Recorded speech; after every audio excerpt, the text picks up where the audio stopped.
ID, the Future, a podcast about evolution and intelligent design. Greetings, I'm Tom Gilson. Our episode today is the second half of a conversation between Eric Metaxas and David Berlinski, originally held before a live audience in New York at one of Metaxas's Socrates in the City events. The topic they'd launched with was David Berlinski's book titled On Human Nature. They're both best-selling authors, both sought after as speakers, and both definitely inclined to believe in intelligent design, though as you'll hear today, they have interesting differences on what that means. The first voice you'll hear speaking is that of Eric Metaxas.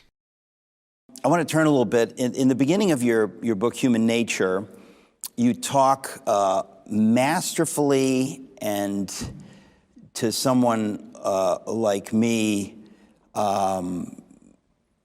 somewhat cryptically, I know that that's not your intention, to try to explain what led to World War I. I don't want to get into that too much, but you're making a number of points, and one point that you make, well, actually, let me read this, because this is some of the flap copy from your book, just to kind of frame this piece. Conventional wisdom holds that the murder rate has plummeted since the Middle Ages. Humankind is growing more peaceful and enlightened. Man is shortly to be much improved, better genes, better neural circuits, better biochemistry, and we're approaching a technological singularity that well may usher in utopia. You obviously you mock this brilliantly in the book, and I want to talk about that. Your book eviscerates these and other doctrines of contemporary nihilism masquerading as science. There are two things that you seem to focus on when we're talking about human nature. The idea that we are able to, what did Buckley say, immanentize the eschaton, to achieve utopia somehow. You mock, and I want to talk a little bit about that, because that's kind of behind the idea that there is no human nature. We can transcend whatever we call human nature and become anything we want, whether lizards or something more fortunate. But you also draw upon history, mathematics, logic, and literature to retrain our gaze, this I'm reading the copy, on an old truth many are eager to forget. There is and will be about the human condition beauty, nobility, and moments of sublime insight, alongside ignorance and depravity.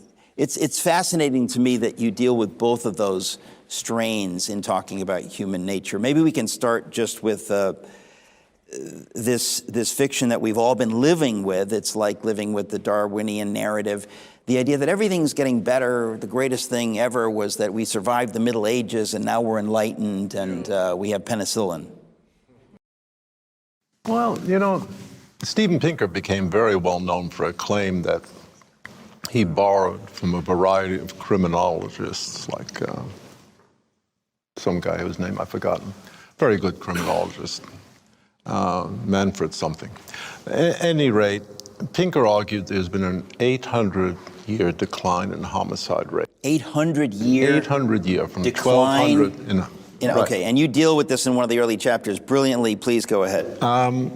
Homicide rates are simply the ratio of the homicide in a given location to the population. It's a simple ratio, a simple number. But it's a number with some remarkable properties. For example, let's say you're living in a village, there's one homicide. The village is comprised of 10 people. One homicide, 10 people.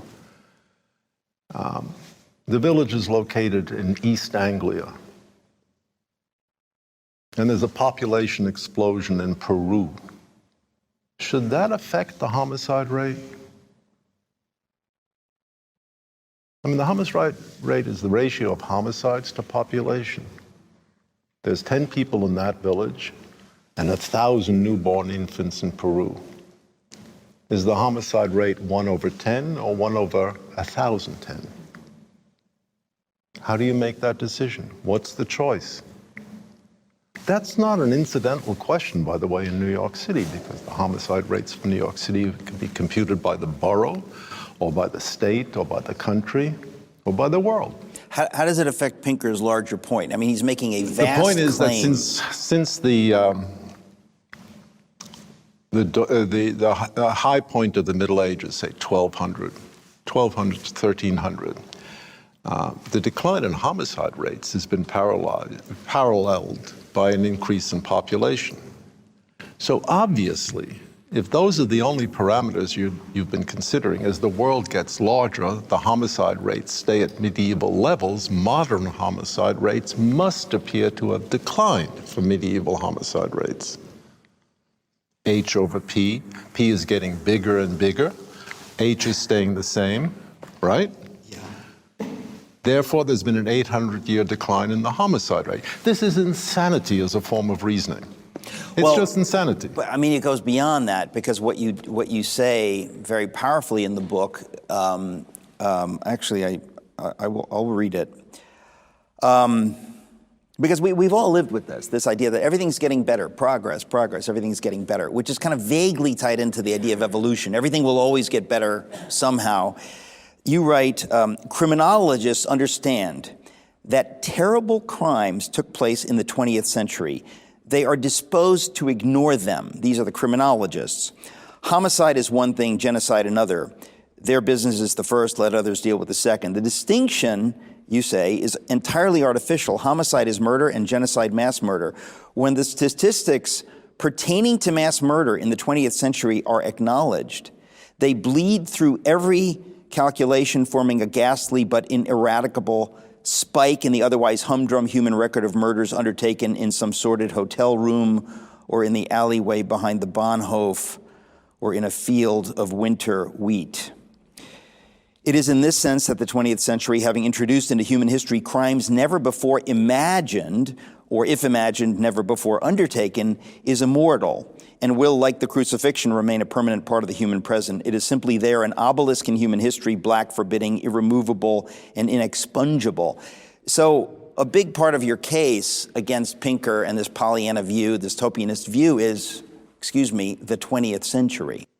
I think that's absolutely true. Look, when criminologists study the homicide rates, they do exclude genocide. They say that's not our business. That's a state crime. It's not an individual crime. Homicide is within the purview of the criminal law, and genocide is beyond the purview of the criminal law. It may be part of international law, but it's not part of criminal law.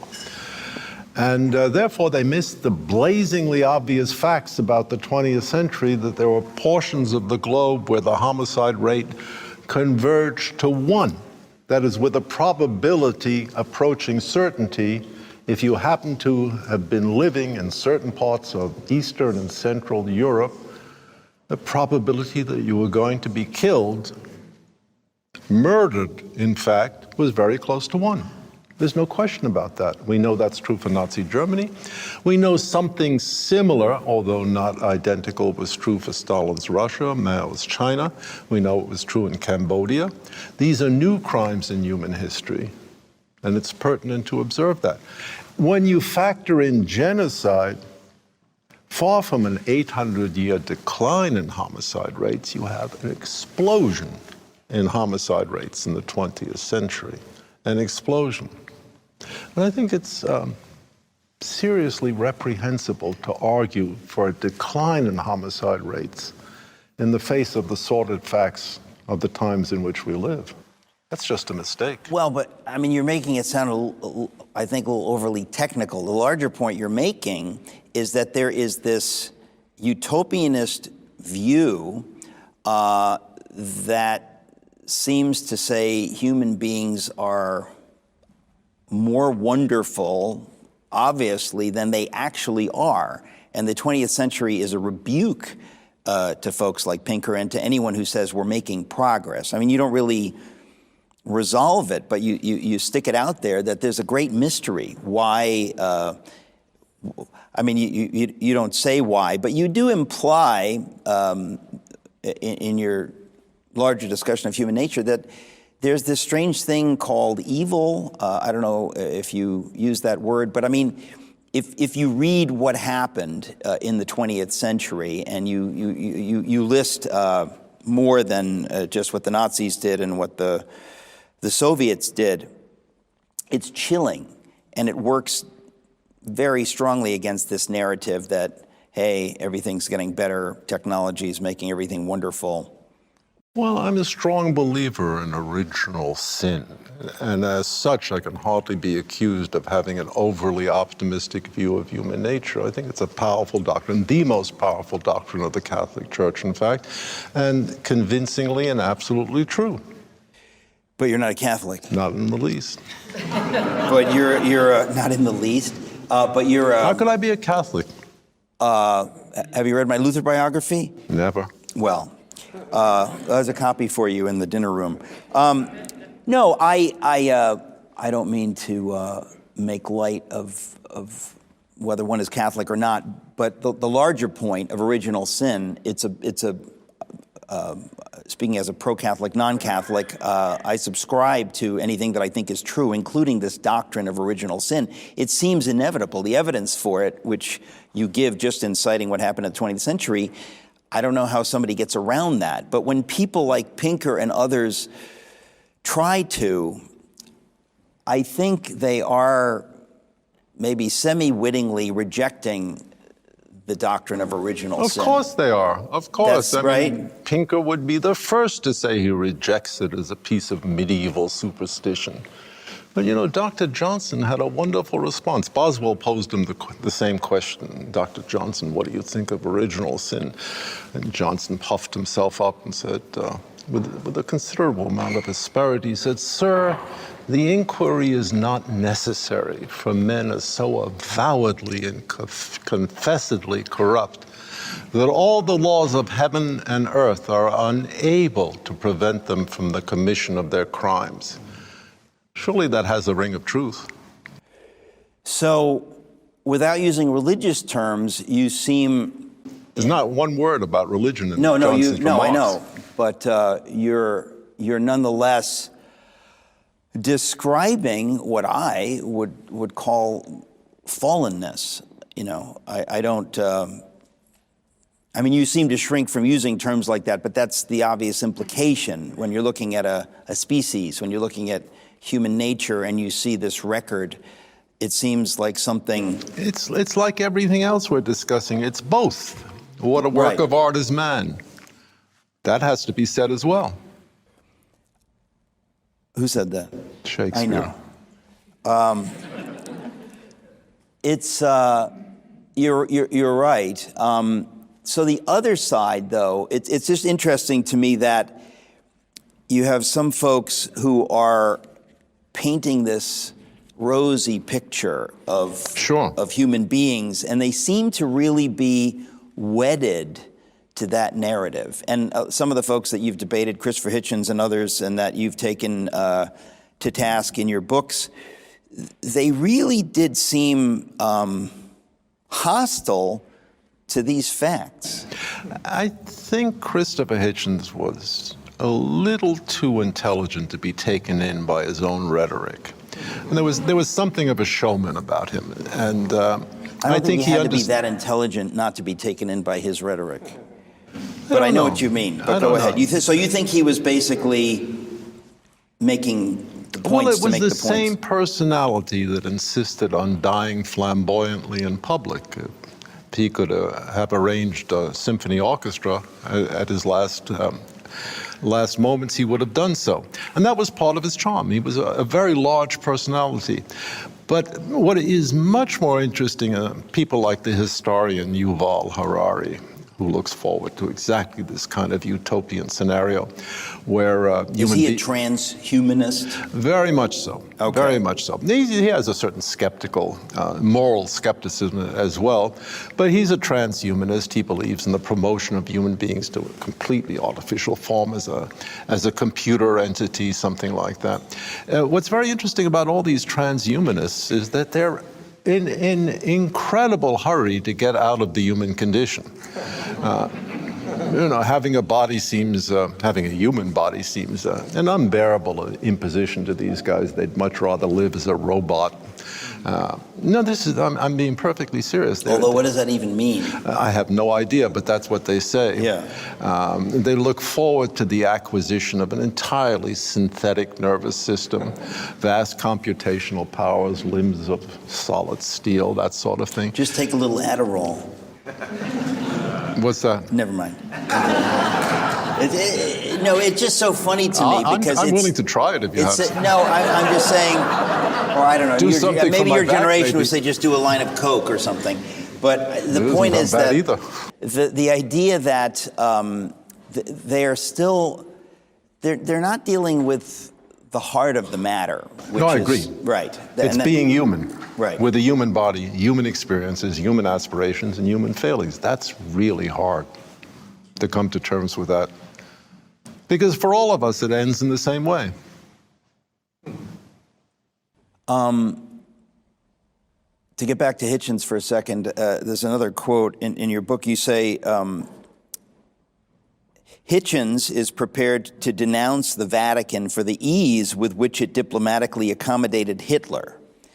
But about Hitler, the Holocaust, or the Nazis themselves, he has nothing to say.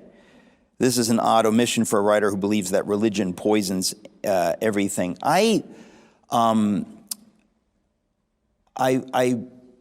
think I said this to you last night. I'm amazed at what seems to me like sheer intellectual dishonesty. You can call it showmanship, but when someone like Hitchens and others only point to things that, in this case, the Vatican has done or failed to do, but it really betrays their animus, and I'm just amazed that they were able to get away with that. And you did better than anyone in taking them on in your book, The Devil's Delusion, which I recommend very highly, as does William F. Buckley. But I'm amazed they were able to get away with that. That for years that they were kind of making the rounds, and nobody just said, this is preposterous, because it was really preposterous. It wasn't just here's wrong. the thing. I kind of liked Christopher, and so I'm unwilling now to criticize him. I think he was a very large figure. It doesn't mean I agreed with anything that he said. He clearly was wrong about lots of things. In many respects, I prefer punching down to punching up. I like my targets to be squatting in front of me. I just bash them in the head. And Pinker is much more amenable to that, to the adoption of that posture. Well, look, it doesn't matter, and I'm not trying to single out Hitchens, although I will be honest with you, is that's what is, to my mind, enraging about somebody like Hitchens, is because he was so brilliant, I expect better from him. Well, I think a much better target, also dead, is Steven Weinberg, the physicist. Now, Weinberg was a great physicist, one of the authors of the Standard Model, but just all over the place in physics, and clearly a very smart guy. Very pompous. He took himself very seriously, especially at the end. And he's talking to a group of scientists. And he felt impelled to deliver himself of a piece of personal wisdom. That happens very often as scientists grow older. They feel impelled to commit some sort of a moral utterance into the universe. And he said, for bad people to do bad things, we know they're going to do that. They're just rotten. But for good people to do bad things, you can imagine his finger waggling in the wind. For good people to do bad things, that takes religion. I ask you to concentrate on that phrase. It's almost a quote. For good people to do bad things, that takes religion. He must have had an audience of 500 people. Not one person raised his hand, not one, and said, Professor Weinberg, I have a small question. Just who is imposed on the suffering human race? Barbed wire, poison gas, long-range artillery, Cyclone B, the secret formula for crematoria or nuclear weapons? Professor Weinberg, if memory serves, it was not the Vatican. Not one person asked the question. Well, I mean, you've been very brave in going against some of these folks, but I guess I'm disappointed that others haven't been more aggressive, because it really is. It's one thing to have a difference of opinion. It's another thing to float things that are just completely preposterous. And a lot of there's, for example, you're part of the Discovery Institute. When we're talking about intelligent design, or we're trying to figure things out, as everyone is. That's what we do. We try to figure out, how did things get to be the way they are? And the idea that scientists have become almost monolithically scientistic, and saying that the one thing that we cannot consider is the thesis that there's a God, that there's an intelligence, or whatever. It's unscientific to make that assertion. They have no business making that assertion. The idea that we're going to say that this is the only place we can look. And only you and just a few others have gone after them on that. Well, let me correct you in one respect. In my own case, personal case, absolutely no courage was required. I had nothing to lose. So no courage was, I was fired from every academic position I've ever held. Yeah, other than jobs, yeah. Right. I also enjoyed the work. I mean, I began intellectual life as a high school bully. Very much a victim group that I wish to see better celebrated in contemporary culture. Unlike almost everyone else, we had a great time in high school oppressing everyone else. I remember those days fondly. I've just carried on that tradition in my polemical life, so that no courage was involved. Okay. All right, so strike the courage remark. No, I think you're being a little coy and humble, because it does take courage in the milieu in which we all live, or most of us live, whether in Manhattan or Paris, to take the stands that you've taken. The way you seem to deal with it is by being very coy about your stance on religion or God. I don't think it's coyness. Why Oh, coy? there's no doubt that it's coyness. Why? Because, well, okay, I guess I was going to read another quote that ties into the larger idea. So, in other words, when people are thinking, they're doing science, they're philosophizing, they're trying to figure things out, there's no way to do that without coming up with a theory before you can prove the theory. That's the definition of a theory, right? So you float some idea. Sure. And you work within that narrative, and you don't apologize for it. You say, we're going to see if this, so yeah. That's what we have with Abiogenesis and so on and so forth. The page that I have quoted here, you say, the wave function of the universe is designed to represent the behavior of the universe, all of it. It floats in the void. These metaphors are inescapable and passes judgment on universes. Some are probable, others likely, still others a very bad bet. Nonetheless, the wave function of the universe cannot be seen, measured, assessed, or tested. It is purely a theoretical artifact. Physicists have found it remarkably easy to pass from speculation about the wave function of the universe to conviction that there is a wave function of the universe. This is nothing more than an endearing human weakness. Less endearing by far is their sullen contempt toward religious argument when it's engaged in precisely the same attempt to reach by speculation what cannot be grasped in any other way. It just seems inevitable that to posit the idea of a God. I mean, I understand if you're, if you don't have tenure and you're predisposed toward intelligent design, you want to say, look, I'm not saying how this happened. I'm just saying these is what the facts are. But a layperson, I think, automatically says, well, it seems like there would be some vast intelligence that did this. It doesn't seem logical to think anything else. I mean, I can't really, in other words, I'm not sure why that's difficult to say. I don't understand. You mean for me? Well, for anybody. Sounds okay to me. It does, but you're asking much scientists who work in that field or whatever, even Jim Tour, who is very courageous, has to be very, very careful. He has tenure, but he doesn't want to say what I think any layperson who's familiar with what he's saying would say. You can't. Well, I mean, there are lay people and lay people. Some people will take that view, but lots of people will say with Shakespeare that it doesn't mean a thing. It has no intrinsic significance. There is no superior figure. I mean, Shakespeare's writing in the 16th century, and he has Macbeth saying exactly that. Tomorrow and tomorrow and tomorrow creeps through this petty pace from day to day. Well, Macbeth's not really a hero. He's a lay person. That's very funny. He's perfectly capable of rejecting what you argued was common sense. It's common sense to say, I agree with that. I think from the point of view of the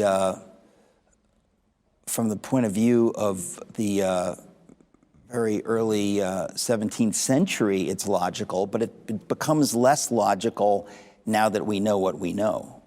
I'm sorry, what becomes less logical? The idea that there is a meaning maker, capital M, behind everything. Maybe you can't prove it, but the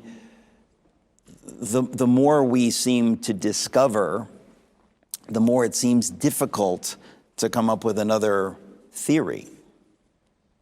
Well, there's certain questions which we can agree have no obvious resolution or solution. And that agreement does not preclude saying, I have no commitment to either position. I don't agree with Macbeth. Poor player strutting and fretting his hour on the stage. And I don't agree, or I don't feel sympathetically inclined to a personal declaration of enthusiastic faith either. I don't think that I'm compelled to do that. Believe me, if I felt a spiritual urge, I would make it manifest. It's not coyness. I don't feel the urge. I think I read that at the end of Human Nature, you had an interview, I think it's an Italian magazine, I'm not sure. You say something very similar to what you just said, and I'm not sure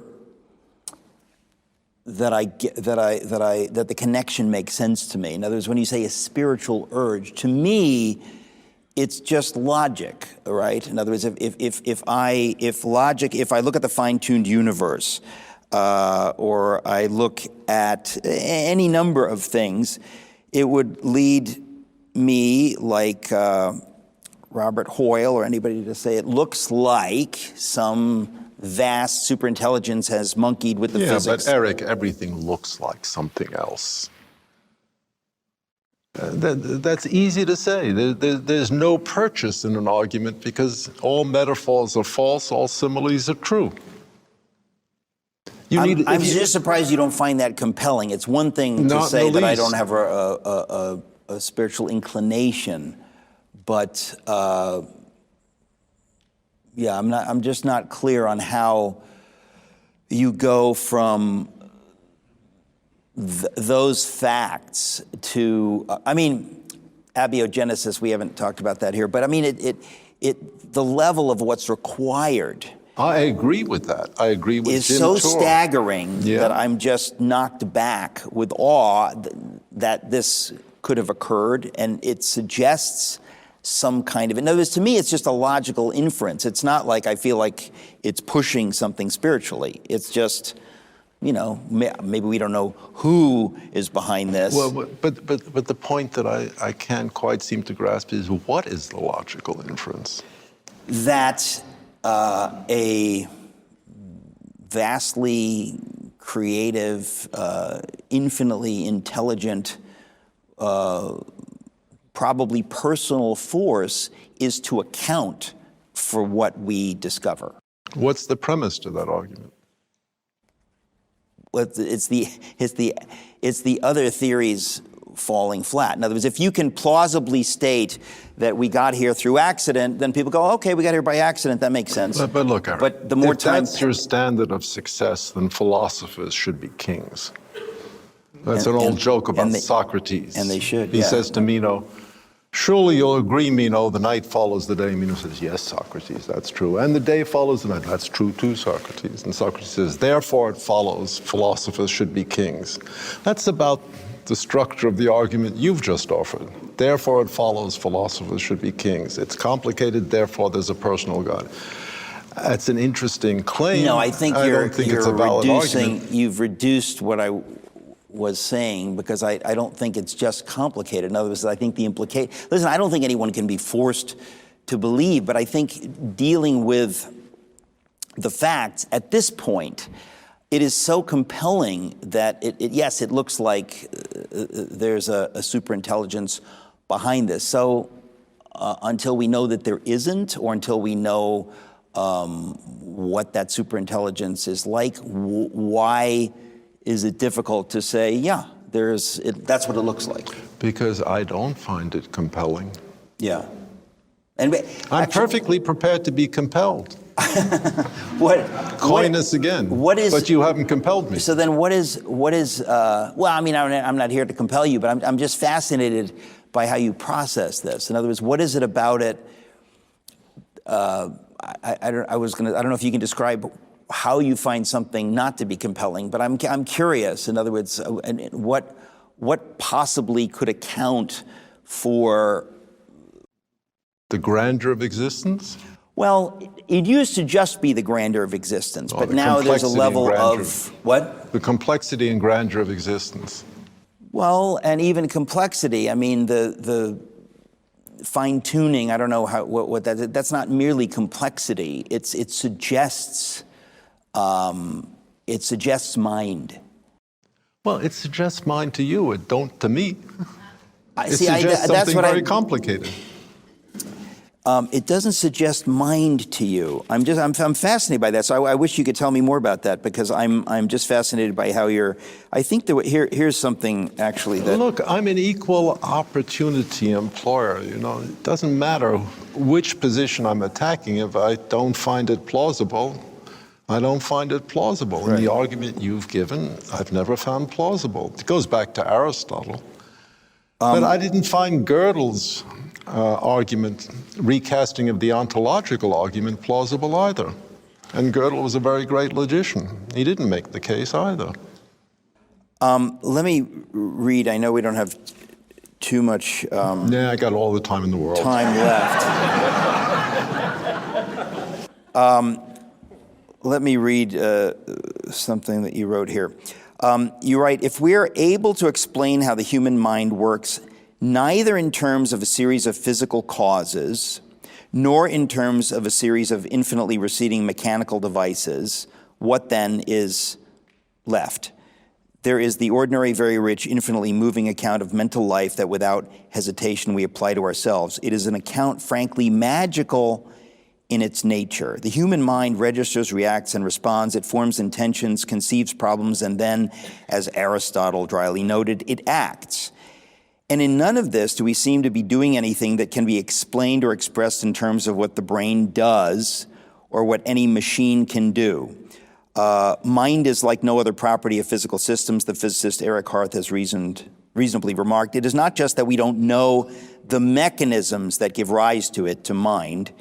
We have difficulty in seeing how any mechanism can give rise to it.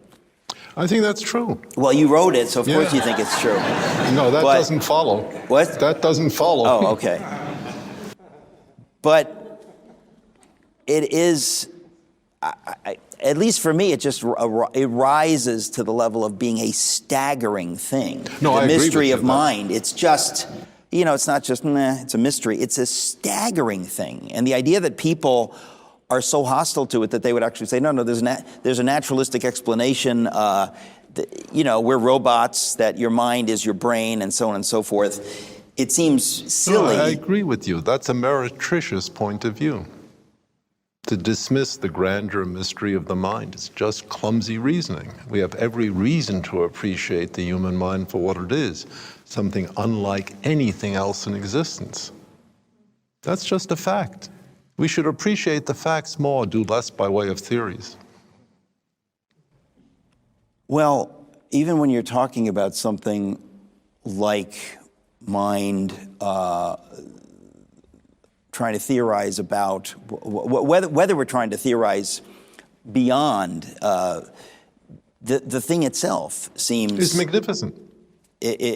But I mean, it seems to partake of something not of this world. That to me seems a logical inference. It doesn't seem like much of a leap when we're talking about something like mind. What world do you find your mind in, if not this world? How many do we have available to us? Me, I got one. Well, you know more. I mean, you know enough about physics to know that there are more dimensions than than what we have here. That's not really. I don't think that it is any kind of a leap backwards to some magical. I mean, even you use the term. It is an account, frankly, magical in its nature. When you're talking about something that seems magical, it seems we're appealing to the idea. We sense. I mean, C.S. Lewis writes about it. We sort of can smell that there's something beyond, and we shouldn't be ashamed of admitting that. And I think that the secular culture in we live tells us, well, yes, you should be ashamed of that. But I think most people... I don't think it's a question of shame or guilt or reprobation. I think there's a certain amount of sophisticated judging that goes into these discussions, and a certain amount of taste is involved. Very few people, even among scientists, would be inclined to take umbrage with respect to Shakespeare. What a work of art, this man, how infinite in faculty. That's plainly true. It's plainly true. Look at the glories of human existence. At the same time, we all agree with Dr. Johnson. Inquiry into original sin is not necessary. We're rotten as well. But that there is some compelling force urging us to go beyond the facts. It may be true for some people. Clearly, it's true for you, but it doesn't seem to be true for me. That is, I don't see the merit of the compulsion. Yeah, that's. I mean, that becomes a much larger conversation. But I'm fascinated by that. Believe me, I tell you, if I felt it, it's not being coy. Have you ever had a supernatural experience? What one would describe as a supernatural experience? No, I don't think so. Well, because I know so many people who have. I mean, I certainly have, and I think that there are intimations of something, even if you're not sure what it is. And so many people, it seems to be so common in the human experience. When you ask people, maybe they wouldn't talk about it publicly, but they will admit to me and tell me a story or this or that. And I think if I were just a scientist, I would be fascinated by these stories and what do they say. And there seems to be, in the same way, when you're in your book on Newton, another marvelous book called Newton's Gift, written, about 20 years ago? Correct. Something like that, yeah. About 20 years ago, you wrote, and in it, you talk about how Newton, this probably the greatest scientific genius who ever lived, he was really into alchemy. And we know, of course, that he was climbing a ladder that was leaning against the wrong building. We know that. But of course, you say at the heart of that, nonetheless, they're beginning to get to, what are the elements and atomic structure and the periodic table. They're just feeling their way in that direction. And I feel similarly that there's an invisible world we don't know yet. I mean, 100, 200 years ago, we didn't know that there were all these waves in the room that are, I can find out a sports score, Sure, and so there's an invisible realm. And I'm just fascinated, almost just as a philosopher, the idea that people have had these experiences, and if you begin pulling them together, do you get the rudiments of a shape of something beyond? Hard to know. Right. It's hard to know. I mean, but you don't need to repair to physics for that sensation. I mean, after all, the undiscovered country from whose bourne no traveler returns puzzles the world. That was clear in the 16th century. It's clear today. I know some people who have returned from that world, so I would quibble with Shakespeare on that. Nonetheless, the point stands. It's too much fun to talk to you, and I'm sorry, I think we're out of time. How about a round of applause for our new friend, Dr. David Berlinski. That was Eric Metaxas and David Berlinski at a Socrates in the City event in New York, concluding a conversation that started with Berlinski's book titled On Human Nature, yet covered much ground beyond that. I think this is one you'll want your friends to hear, so pass the word along. They can find this and the episode with the first half of this conversation at idthefuture.com. For ID the Future, this is Tom Gilson. Thank you for listening. Visit us at idthefuture.com and intelligentdesign.org. This program is copyright Discovery Institute and recorded by its Center for Science and Culture.